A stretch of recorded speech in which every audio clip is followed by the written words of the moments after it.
The latest construction monitor shows that industry confidence is in fact rebounded over the last quarter to reach a new high of plus 26. That is an increase of 15 points over the previous quarter, and must say it's been the highest rating we've recorded since the construction monitor began in 2008, which is fantastic news.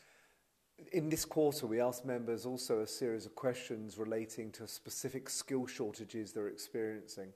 We also asked members to tell us which region or regions they mainly operate within to give us an idea of where skill shortages are most acute and how they would then differ from region to region.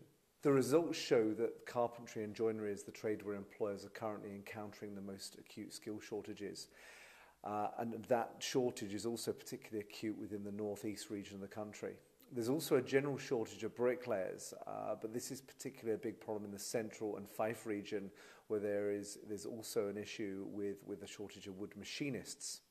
Most regions are reporting also to encounter problems with finding stonemasons and plant operators. At a managerial level, and unsurprisingly, the results are showing the general construction supervisor and site manager roles as being particularly hard to fill. And again, this is probably due to the fact that in the last 5 or so years, this is an area that has been hit pretty hard when companies have downsized. The Highland and Islands region seems to be encountering particular difficulties in filling project manager vacancies. Overall, employers in the central and Fife region of the country are currently reporting the greatest number of skill shortages out of all of the Scottish regions. Comparatively, the Highlands and Islands are reporting the fewest issues with regards to skill shortages out of any of the regions within Scotland. Our members are most commonly telling us that skill shortages are forcing them to cut back on the amount of new work they undertake or even bid for.